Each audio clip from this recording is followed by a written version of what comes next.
Hey everyone, welcome back to my channel. आप देख रहे हैं कि आर स्टडी क्लासेस। आज की इस वीडियो में हम पढ़ने वाले हैं क्लास 12th का हिंदी वितान का चैप्टर 1 जो कि है सिल्वर वेडिंग, जिसके लेखक हैं मनोहर श्याम जोशी जी। चलिए शुरू करते हैं। यहाँ पर सबसे पहले मैं आपको बता देती हूँ कि इसके जो लेखक हैं वो मनोहर श्याम जोशी जी हैं, और यहाँ पर इस कहानी के द्वारा उन्होंने जो पुरानी पीढ़ी और नई पीढ़ी है उनके विचारों को और उनके जो जीने का एक तौर तरीका है उसके बीच में जो अंतर है उसको स्पष्ट किया है। और कहानी के जो यहाँ पर मुख्य पात्र हमें दिए गए हैं वो यहाँ पर हैं यशोधर बाबू जी, उनकी पत्नी, उनके बच्चे और किशनदा। ये सब इस कहानी में शामिल हैं। अब यहाँ पर थोड़ी सी ये बड़ी कहानी है लेकिन इंटरेस्टिंग होगी, तो अच्छे से पढ़ते हैं। यहाँ पर क्या होता है कि एक और जहाँ पर जो यशोधर बाबू हैं वो पुराने ख्यालात के व्यक्ति हैं जो कि अपने परंपरागत आदर्शों और अपने संस्कारों को जीवित रखना चाहते हैं, लेकिन वहीं दूसरी ओर जो उनके बच्चे हैं वो नए ज़माने के हिसाब से जीवन जीने में विश्वास रखते हैं।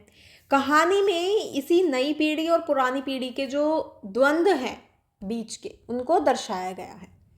अब यहाँ पर क्या है कि वाई डी पंत अर्थात यानी कि यशोधर बाबू जो हैं उनको वो जो हैं सेक्शन ऑफिसर हैं, ठीक है। वो अपने दफ्तर की पुरानी जो दीवार हैं उन पर एक घड़ी पर नज़र दौड़ाते हैं जो 5:25 बजा रही थी। उसके बाद वे अपनी कलाई की जो घड़ी उन्होंने बांध रखी होती है उसको देखते हैं जिसमें 5:30 बज रहे थे।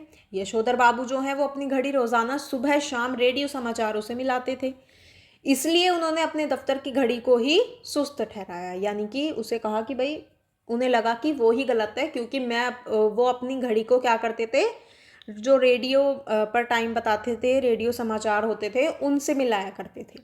वैसे तो उनका ऑफिस जो है वो 5 बजे ही समाप्त हो जाता था, लेकिन यशोधर बाबू के कारण सभी को 5 बजे के बाद भी दफ्तर में बैठना पड़ता था। चलते चलते जब उन्होंने कहा कि ऑफिस के लोगों की देखा देखी में सेक्शन की घड़ी भी सुस्त हो गई है, तब उनकी पुरानी कलाई घड़ी पर चड्डा ने व्यंग्य करते हुए कहा कि क्या उनकी अपनी चूनेदानी वक्त सही देती है। चड्डा यानी कि उनके ऑफिस में काम करने वाला एक व्यक्ति। इसके जवाब में उन्होंने कहा कि मिनट टू मिनट करेक्ट चलती है। जब उन्हें डिजिटल घड़ी लेने की सलाह दी गई तो तब उन्होंने बताया कि उनकी ये जो घड़ी है वो उनकी शादी का उपहार है। और इस तरह जब वे नहले पर दहला जवाब दे रहे थे तब उन्हें किशनदा की याद आ गई। किशनदा जो है वो कुंवारे थे और पहाड़ से आए हुए ना जाने कितने लड़के ठिकाना होने से पहले उनके यहाँ पर रहते थे। यशोधर बाबू भी जिस समय दिल्ली आए थे उनकी उम्र सरकारी नौकरी के लिए कम थी, तब किशनदा ने ही उन्हें मैस का रसोइया बनाकर रख लिया था। और यही नहीं, उन्होंने यशोधर बाबू को 50 रुपये उधार भी दिए थे ताकि वो अपने लिए कपड़े बनवा सकें और गांव पैसा भेज सकें। बाद में जो किशनदा हैं उन्होंने अपने ही नीचे नौकरी दिलवाई और दफ्तरी जीवन में उनका मार्गदर्शन भी किया, यानी कि जो किशनदा काम करते थे उन्होंने अपने ही साथ लेकिन अपने से नीचे पद पर उनको नौकरी दिलवाई और दफ्तरी जीवन में उनका मार्गदर्शन भी किया कि अब उनको क्या काम करना चाहिए और क्या कैसे नहीं करना चाहिए। शादी के बारे में पूछने पर जो यशोधर बाबू हैं उन्होंने बताया कि उनकी शादी 6 फरवरी 1947 में हुई थी। जब एक कर्मचारी ने हिसाब लगाया तो पता कि आज तो उनकी सिल्वर वेडिंग है, यानी कि आज क्या है, 6 फरवरी 1947 में उनकी क्या हुई थी, शादी हुई थी। तो जब एक कर्मचारी जो है वो हिसाब लगाता है तो वो उसे पता लगता है कि आज तो उनकी सिल्वर वेडिंग है। सभी के जोर देने पर ना चाहते हुए भी जो यशोधर बाबू हैं उन्हें 30 रुपये चाय पार्टी के लिए दिए, परंतु खुद उस पार्टी में शामिल नहीं हुए क्योंकि चाय पानी और गप गपाष्ट में वक्त बर्बाद करना किशनदा की परंपरा के विरुद्ध था।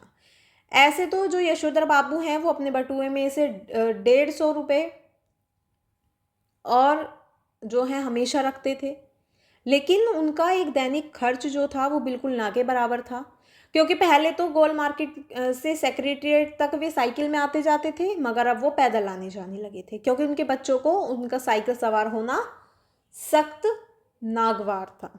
बच्चों के अनुसार साइकिल तो चपरासी चलाते हैं, स्कूटर उन्हें पसंद नहीं है, कार वे अफोर्ड नहीं कर सकते। यशोधर बाबू जो हैं वो रोज दफ्तर से बिड़ला मंदिर जाते हैं और उसके उद्यान में बैठकर प्रवचन सुनते हैं।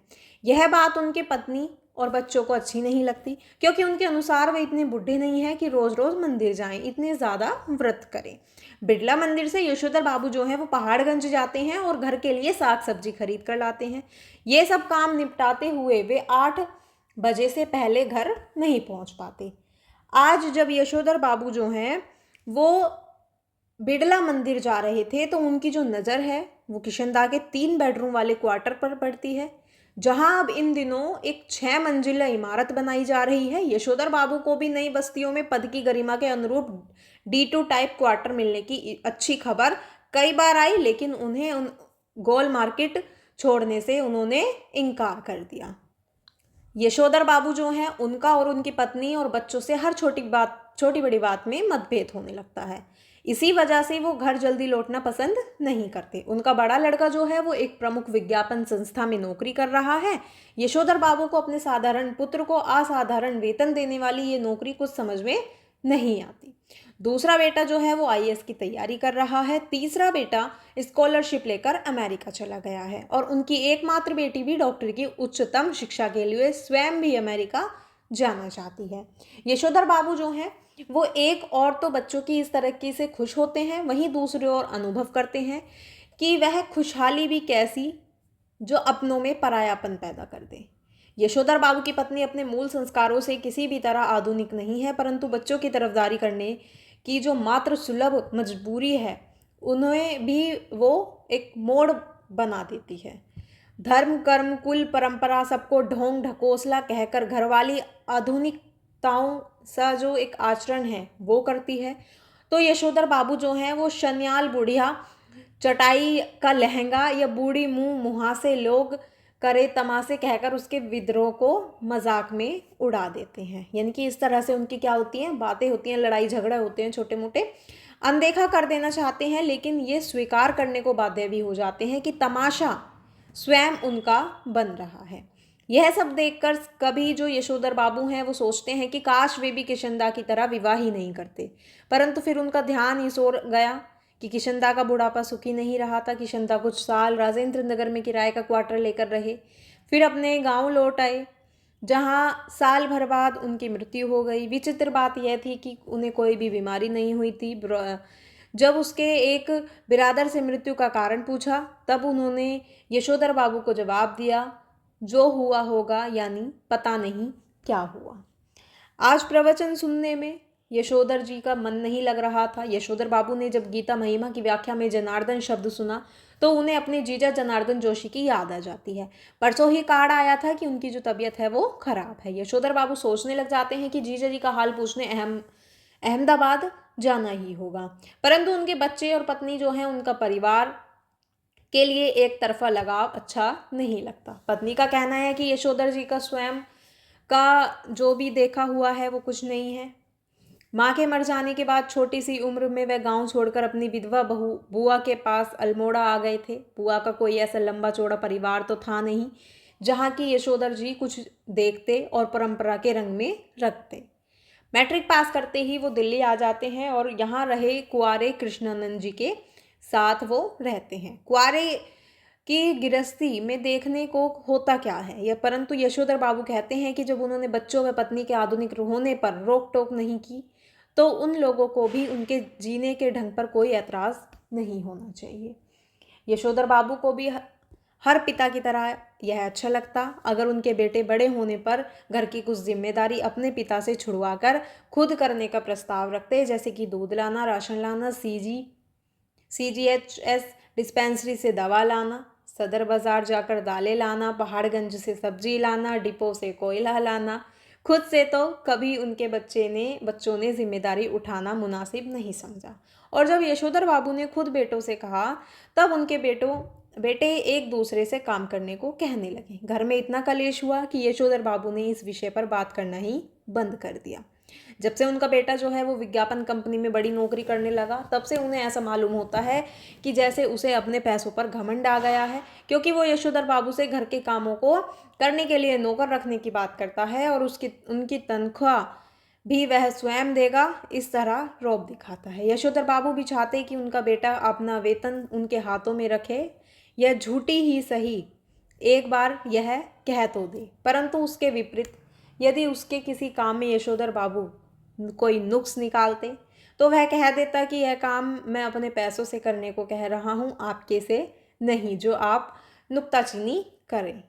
अपना वेतन वह अपने ढंग से वह घर पर खर्च कर रहा है, कभी कारपेट बिछवा रहा है, कभी पर्दे लगवा रहा है, कभी सोफ़ा आ रहा है, कभी डनल्प वाला डबल बेड आ रहा है, कभी सिंगार मेज, कभी टीवी, कभी फ्रिज।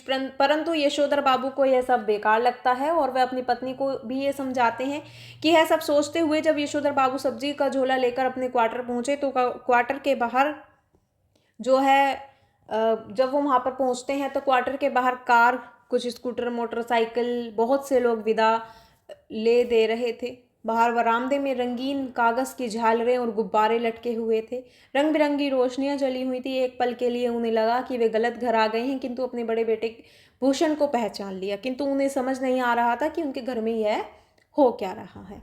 उनकी बेटी, पत्नी और सभी मेहमान यशोधर बाबू को आधुनिक किस्म के लग रहे थे। इन आधुनिक किस्म के अजनबी लोगों की भीड़ देखकर जो यशोधर बाबू हैं वो अंधेरे में ही दुबके रहे।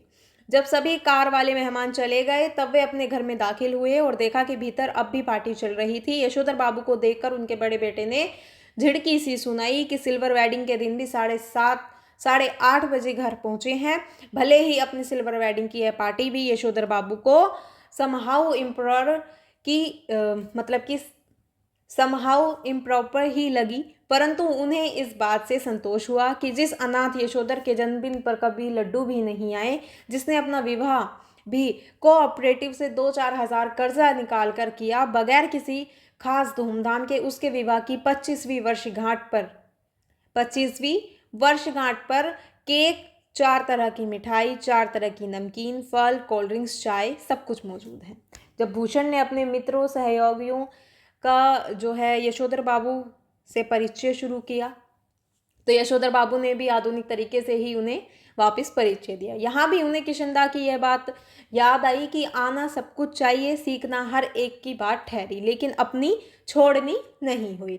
टाई सूट पहनना आना चाहिए, लेकिन धोती कुर्ता अपनी पोशाक है, यह नहीं भूलना चाहिए। अब बच्चों ने जब केक काटने का आग्रह किया तो थोड़ी ना नुक्कर के बाद केक काटा गया, किंतु जब केक खाने की बात आई तो यशोधर बाबू ने भी केक में अंडा होने का बहाना बनाया और कभी संध्या ना करने का। यशोधर बाबू ने आज पूजा में कुछ ज़्यादा ही देर लगा दी थी, इतनी देर की ज़्यादातर मेहमान उठकर चले गए। शाम की 15 मिनट की पूजा को लगभग 25 मिनट तक खींच लेने के बाद भी जब बैठक से मेहमानों की आवाज़ें आती सुनाई दी तब यशोधर बाबू पद्मासन साध कर ध्यान लगाने बैठ गए।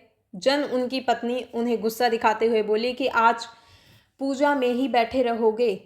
तब यशोधर बाबू आसन से उठे। जब वे आश्वस्त हो गए कि अब सभी रिश्तेदार ही हैं, वह उसी लाल गमछे में बैठक में चले गए जिसे पहनकर वे संध्या करने बैठे थे। यह गमछा पहनने की भी एक की आदत भी उन किशनदास से विरासत में मिली थी और उनके बच्चे इसके सख्त खिलाफ थे।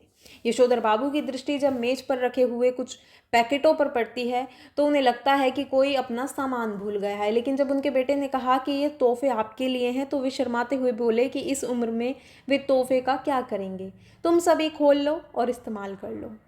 तब भूषण ने सबसे बड़ा पैकेट उठाकर उसे खोलते हुए कहा कि यह तोहफा वह उनके लिए लाया है, इसको तो ले लीजिए।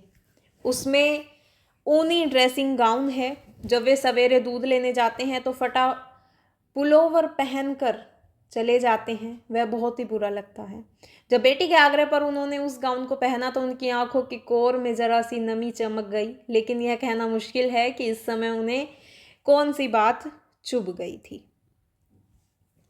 क्या उन्हें इस बात का बुरा लगा होगा कि उनका जो बेटा है वो उन्हें गाउन पहनकर दूध लेने जाने को कह रहा है, ना कि यह कि कल से वह दूध लाने जाएगा। वे आराम करें। या उन्हें इस गाउन को पहनकर किशनदा के उस अकेलेपन का एहसास हो रहा था जिसका किशनदा ने अपने आखिरी दिनों में किया होगा, क्योंकि आज उन्हें अपना पूरा परिवार उन्हें छोड़कर आधुनिक लग रहा था और वे अपने आप को बहुत अकेला महसूस कर रहे थे। यहाँ पर जो हमारी कहानी है, जो हमारा चैप्टर है, वो कंप्लीट होता है।